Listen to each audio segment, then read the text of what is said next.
Hello everyone, this is Sujit Kumar Jha and you are watching Erodov School of Physics. In this video, I am going to discuss about question number 127 of RE Erodov. देखिए mechanics के इस question में author क्या कहना चाहते हैं. A small body of mass m is located on a horizontal plane at a point O. The body acquired a horizontal velocity v0. Find the mean power developed by the friction force during the whole time of motion. If the friction coefficient के दिया हुआ है, मास m दिया हुआ है और velocity v0 दिया हुआ है जिसका वैल्यू दिया हुआ है.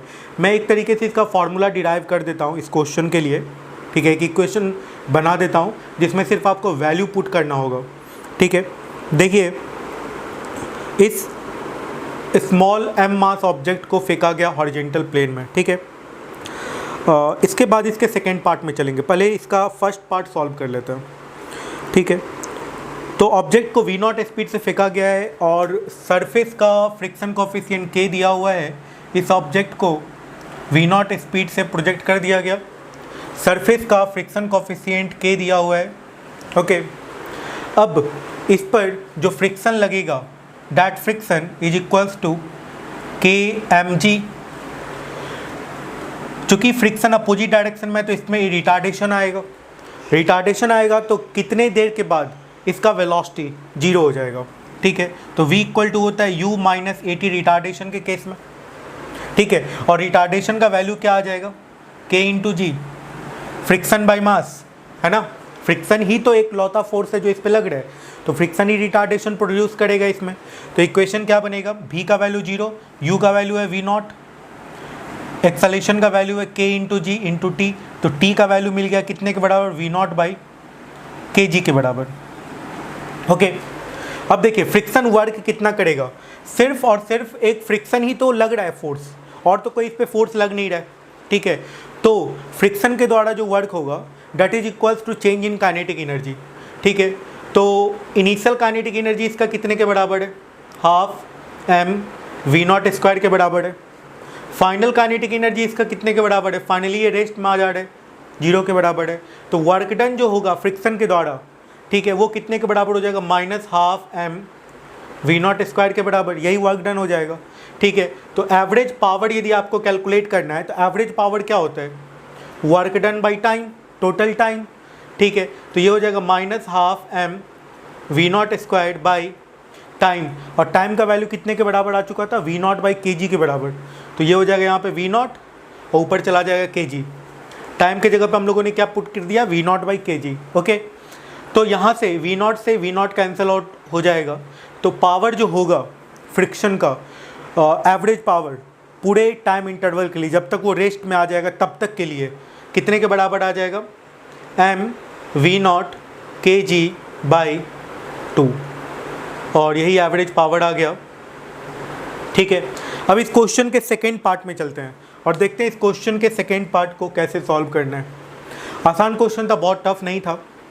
इसका सेकेंड पार्ट देखते हैं. सेकेंड पार्ट फर्स्ट पार्ट से ज़्यादा इंटरेस्टिंग है. ठीक है, ओके, सॉल्व. देखिए अब इसका इस क्वेश्चन का सेकेंड पार्ट हम लोग देख लेते हैं.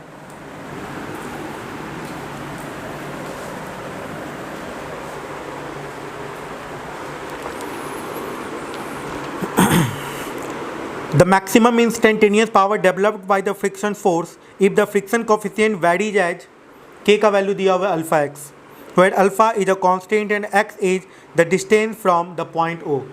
अच्छा, देखिए अब फ्रिक्शन वैरी कर रहा है, means x equal to zero पे फ्रिक्शन कैसे वैरी कर रहा है, और फ्रिक्शन कोफिशिएंट का वैल्यू क्या दिया हुआ है, फ्रिक्शन कोफिशिएंट का जो वैल्यू है वो अल्फा x दिया हुआ है. ठीक है, इसका मतलब है at x equal to zero ये सरफेस स्मूथ होगा, और जैसे जैसे आप x को बढ़ाइएगा फ्रिक्शन का वैल्यू बढ़ेगा, रिटार्डेशन का वैल्यू बढ़ेगा. ठीक है, तो अब इस क्वेश्चन को सॉल्व करते हैं. मैक्सिमम इंस्टेंटेनियस पावर कैलकुलेट करने के लिए कह रहा है. तो फ्रिक्शन जो होगा x डिस्टेंस पे फ्रिक्शन कितना लगेगा, फ्रिक्शन का वैल्यू होता है k mg के बराबर. तो फ्रिक्शन का जो वैल्यू हो जाएगा अल्फ़ा mg x के बराबर हो जाएगा. ओके, और निश्चित तौर पे ये जो फ्रिक्शन होगा वो रिटार्डेशन प्रोड्यूस करेगा, है ना. तो यदि आप इस मतलब इसके एक्सेलेरेशन को आप निगेटिव मान सकते हैं। तो acceleration equal to, acceleration means retardation हो गया, ये मास से डिवाइड कर दीजिए फ्रिक्शन बाय मास। तो रिटार्डेशन कितने के बराबर आ जाएगा, माइनस में रहेगा ये, और ये कितने के बराबर आ जाएगा, अल्फा जी एक्स के बराबर। ये रिटार्डेशन आ गया। एक्सेलेरेशन, तो एक्सेलेरेशन को क्या लिख सकते हैं, dv बाई dt। तो dv बाई dt का वैल्यू जो है वो आ गया अल्फा जी एक्स के बराबर। तो dv का जो वैल्यू है, ओके, इधर x है इधर dt है। इस तरह का जब भी इक्वेशन बनता है, मैं एक बहुत इंपॉर्टेंट पॉइंट यहाँ पे बता दूँ, जब भी इस तरह का इक्वेशन बनता है जिसमें 3 वेरिएबल हो, dv है, dt है, x है, ठीक है, तो उस केस में किसी दो में आप कन्वर्ट कर दीजिए, ठीक है, किसी दो के टर्म में आप कन्वर्ट कर दीजिए। और दो के टर्म में कन्वर्ट करने का सबसे आसान तरीका ये है कि दोनों तरफ dx से मल्टीप्लाई कर दीजिए। अब ये dx से मल्टीप्लाई करने पे ये होगा कि dx बाई dt को आप v लिख दोगे, तो इधर v dv आ गया और x dx आ गया, मतलब दो ही टर्म रहेगा ना जो वेरिएबल होगा, x और v, ठीक है। तो फिर इंटीग्रेट करना आसान हो गया। तो अब ये v dv आ गया यहाँ पे, और यहाँ पे कितने के बराबर आ गया, नेगेटिव था ना, माइनस में था, ये माइनस में है ना। तो ये आ गया कितना, minus alpha g x D x. इधर इंटीग्रेशन v नॉट से v तक, ठीक है, इनिशियल वेलोसिटी v नॉट था, ठीक है, और ये कहाँ से कहाँ तक होगा, 0 टू x। तो ये आ जाएगा कितने के बराबर, v square by 2 minus v not square by 2 and that is equals to minus alpha g x square by 2। 2 से 2 कैंसिल आउट हो गया, तो v स्क्वायर का जो वैल्यू आएगा ये कितने के बराबर आ जाएगा, v not square minus alpha g x square. ये आ गया v स्क्वायर का वैल्यू, है ना, ओके। तो v स्क्वायर का यदि वैल्यू आ चुका है, फ्रिक्शन का वैल्यू ऑलरेडी कैलकुलेटेड है, तो अब आप कैलकुलेट कर सकते हैं पावर का इक्वेशन। तो power as a function of x क्या हो जाएगा, पावर इक्वल टू क्या होता है, फोर्स और वेलोसिटी का डॉट प्रोडक्ट, यही होता है ना। पावर एक स्केलर क्वांटिटी है, क्योंकि ये दो वेक्टर के डॉट प्रोडक्ट से मिलता है, तो फोर्स और वेलोसिटी का डॉट प्रोडक्ट कर देते हैं। वेलोसिटी और फोर्स ये दोनों अपोजिट डायरेक्शन में होगा, है ना। वेलोसिटी इस डायरेक्शन में, फ्रिक्शन अपोजिट डायरेक्शन में। फ्रिक्शन यहाँ पे रिटार्डेशन प्रोड्यूस कर रहा है, ओके। तो इस केस में जब आप इक्वेशन लिखिएगा तो फ्रिक्शन का इक्वेशन लिख दीजिएगा कितने के बराबर, अल्फा एम जी एक्स, ये आ गया फ्रिक्शन। और वेलोसिटी का इक्वेशन, v का इक्वेशन क्या आ गया है, ये, तो इसका वेलोसिटी का इसका रूट आएगा, तो ये आ गया यहाँ पे कितने के बराबर, root under v not square minus alpha g x square, ये आ जाएगा, ओके। कुछ ऐसा इक्वेशन आ जाएगा पावर का, power as a function of x, ठीक है। अब देखिए इस क्वेश्चन को कैसे सॉल्व किया जाए। यदि आप यहाँ पे थोड़ा समझ के नहीं चलिएगा तो आपको कैलकुलेशन ज़्यादा करना पड़ सकता है, ठीक है। तो कैलकुलेशन को आसान करने के लिए ऐसा करते हैं हम, अल्फ़ा एम जी रहने देते हैं, एक्स को अंदर लेके चले जाते हैं, तो क्या हो जाएगा, v not square x square आ जाएगा, रूट के अंदर जाएगा तो minus alpha g x to the power 4 हो जाएगा। पावर मैक्सिमम तब होगा, अल्फ़ा एम जी तो कांस्टेंट है, जब ये वाला टर्म, ये रूट के जो अंदर है ये मैक्सिमम होगा तो पावर मैक्सिमम होगा, ठीक है। देखिए पावर, फोर्स और वेलोसिटी एक दूसरे के अपोजिट डायरेक्शन में है, ठीक है। तो अल्फ़ा एम जी एक्स ये और ये दोनों अपोजिट डायरेक्शन में, तो यहाँ पे निगेटिव आपको लगा के चलना होगा। क्यों, क्योंकि फोर्स, फ्रिक्शन फोर्स जो अल्फ़ा एम जी एक्स था और जो वेलोसिटी था ये दोनों एक दूसरे का अपोजिट डायरेक्शन में था, इसलिए मैंने यहाँ पे निगेटिव लगा दिया है। चलिए फिर आगे बढ़ते हैं। तो अब यदि ये वाला टर्म मैक्सिमम आ जाए तो पावर मैक्सिमम हो जाएगा, तो इस टर्म को y मान लेते हैं और इस यहाँ पे मैक्सिमा मिनिमा यूज कर लेते हैं, ठीक है।